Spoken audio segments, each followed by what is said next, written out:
Hello and welcome to my channel. My name is Jeanette. This is the channel where I talk about movies, TV shows, or anything that I feel like doing. If you are new, welcome, and if you are coming back, welcome back. Hope you enjoy. Today I'm going to be talking about a new segment in my channel called the One Page Rewrites Review. This will focus on movies that may need an entire rewrite if it was adapted today or if it was having a sequel like the one that I'm talking about right now. And after hearing that they're planning on making the sequel, I wanted to talk about it, and it is the 2005 rom-com Wedding Crashers. Before I get started, please like and subscribe for more content, even though I post once a month. Please clap.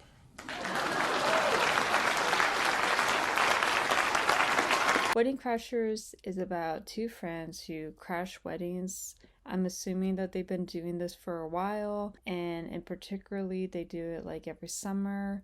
However, as they go on these like random weddings in Washington, D.C., they notice that they're starting to get older and may not be the same stamina, I guess, that someone of their age would be. However, this changes when the two crash a wedding for the daughter of the Secretary of Treasury, who is played by Christopher Walken. From there, Owen Wilson, who goes by Jeremy in this film, meets Walken's daughter, who plays Rachel McAdams. Though the two hit off right from the start, Wilson finds out that she is dating an upcoming actor named Bradley Cooper prior to The Hangover. And despite being in the wrong place at the wrong time, Wilson is determined to get Rachel to be with him, and with the help of Vince Vaughn, the two bros manage to continue hanging out with the family on their weekend estate.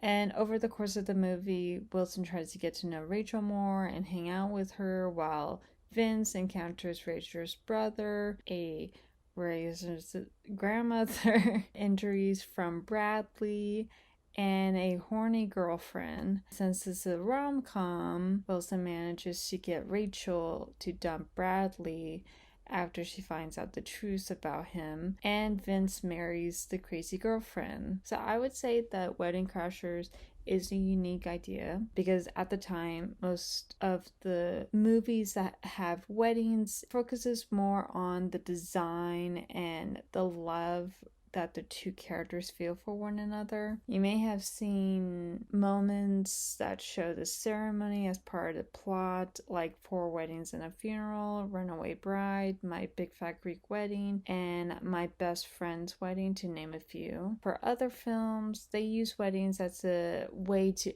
end the film on a happy note, so that includes The Wedding Singer, Robin Hood Men in Tights, While You're Sleeping, and 13 Going on 30, to name a few. There is a mixture in terms of audience range for these, but it isn't male focused. However, there are some that are focused on a male audience that do have weddings, including Goodfellas, Scarface, Independence Day, The Godfather, where they have a wedding scene, but it's just added because it was needed in the script. And for Wedding Crashers, it was more of a bro comedy than a rom-com.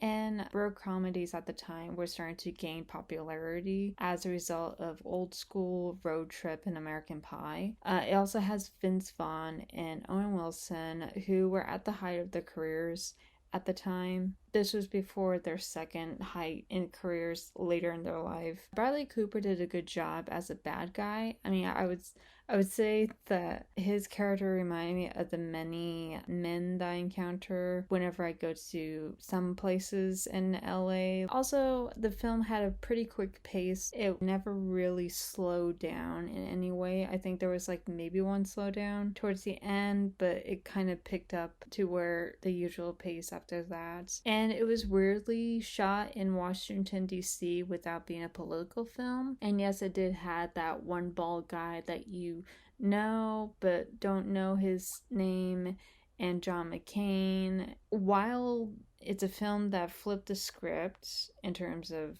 wedding movies. It also has several segments and scenes that outdated itself due to age and as a result of the change in society, almost to the point that it would probably need a one-page rewrite if remade or adapted, hence the one-page rewrite review. Throughout Act 2 and a little bit of Act 3, Jeremy encountered Claire's weird younger brother named Todd, who is played by a straight guy, even though the character is a gay man. Let that sink in. Please, I'm here to help you with your plumbing. It's terrible. I can smell all the crap from outside. Please, just let me in, please. Of course, he looks like the stereotypical artist living with his parents, with the oily black hair, head to toe black outfit, and then also with hair that looks very sloppy because he's an artist. He is always serious and hates his family, and then he just paints all the time because that's what a typical artist living with their parents would be, right? In terms of Todd's sexuality, the writer portrays Todd to be obsessive with Jeremy, to the point that sneaks into his bedroom in the middle of the night. Todd comes in wanting to pleasure Jeremy in some way, and then he also gives Jeremy a painting. It's basically a portrait of Jeremy naked with a leaf covering his nether regions because, of course, he also wanted to take advantage of Jeremy, but stops when Christopher Walken comes in to also have a talk with Jeremy. Then you have Grandma Clary, who is played by Ellen Dow, the great Ellen Dow. Hip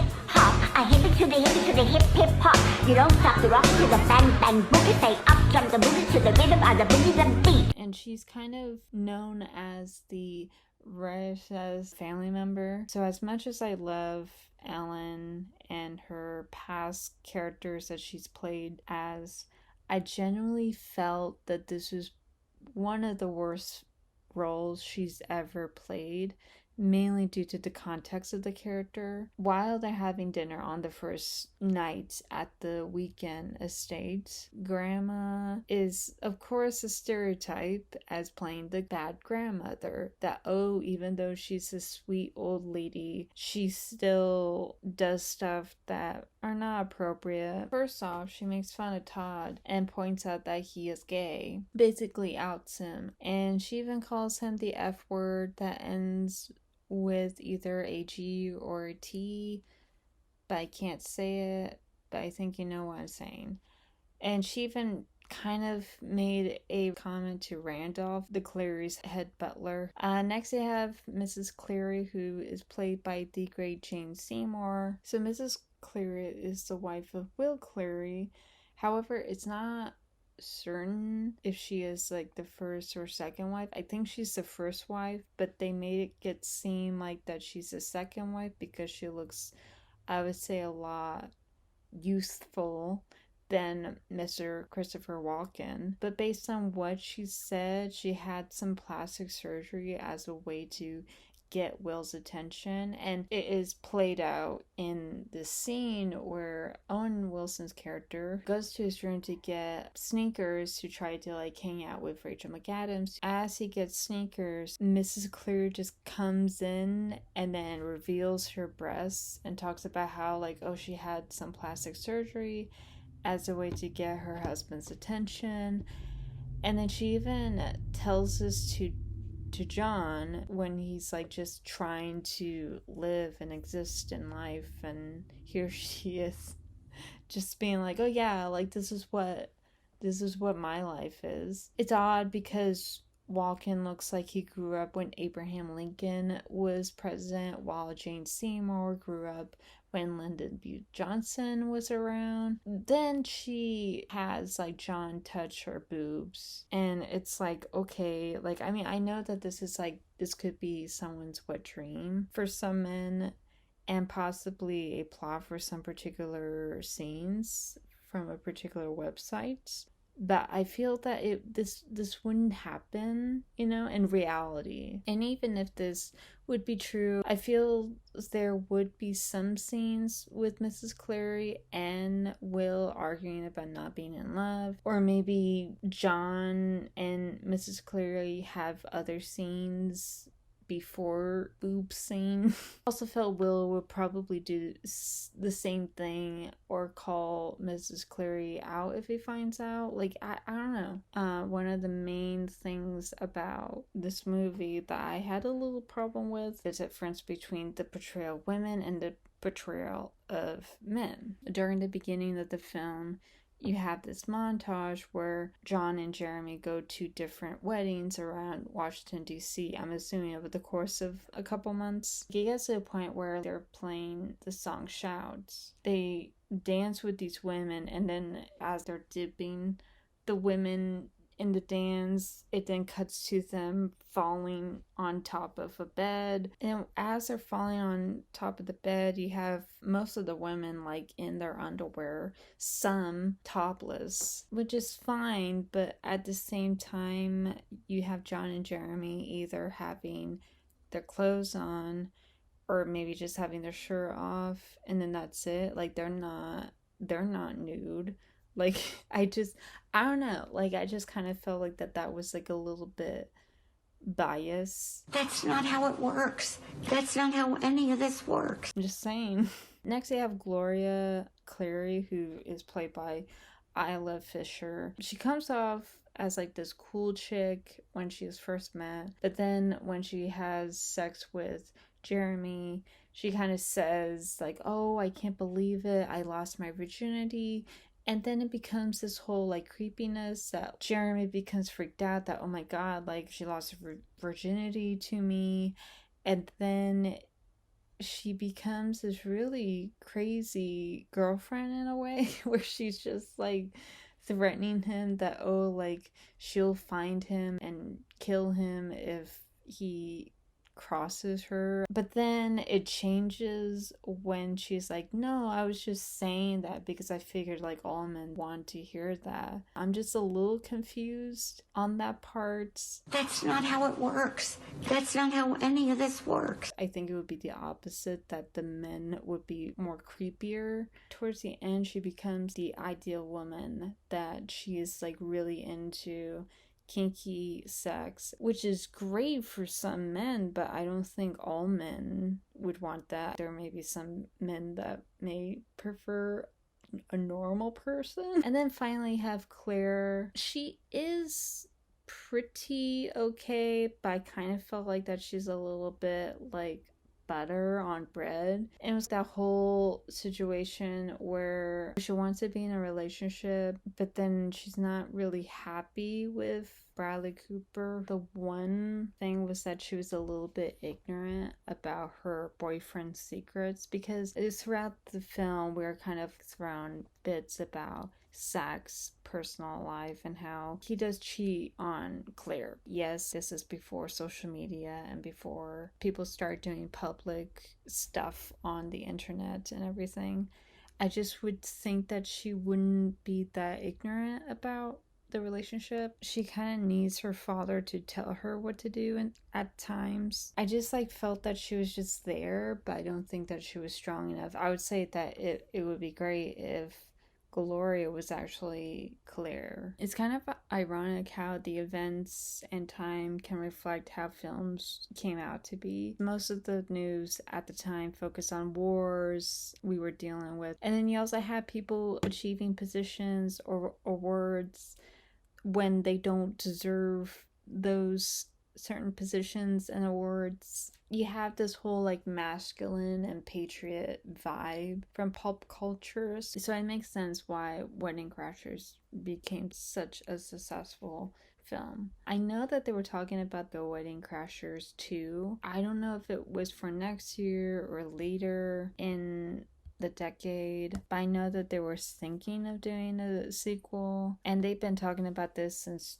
2013. As of November 2020, Vince Vaughn and Owen Wilson were in talks of doing a sequel. They would have to change the whole stereotype of Todd and maybe have the family apologize to him. I know that in the film they were kind of thinking of using Todd's sexuality as a way to gain political votes and publicity from it, because at the time society was starting to accept gay couples who want to be married under the United States of America. But yeah, I figured that if Wedding Crashers 2 would be made, I feel that they may have to apologize Todd. If not, they may have to just kind of write him out, maybe just say like, yeah, he doesn't talk to the family at all. It would also have to acknowledge that they can't crash weddings by wearing purple hearts or other ways that may be offensive, and I believe that their process would have to change on how to get into parties as a result of social media and everything being reliant on technology. If Vince and Owen are in relationships with women, they ended up at the end of the film, I would probably first ask, like, what's the purpose of the sequel? Like, if they're still together during the second movie, it's like, why are they still crashing weddings?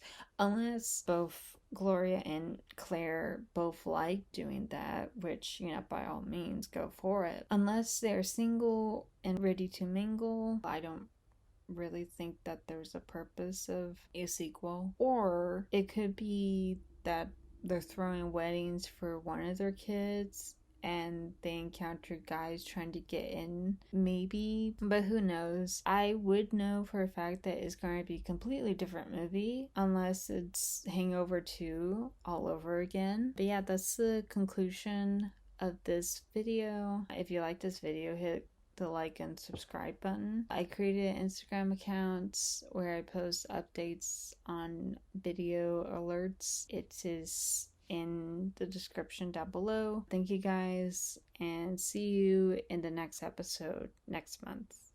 Bye.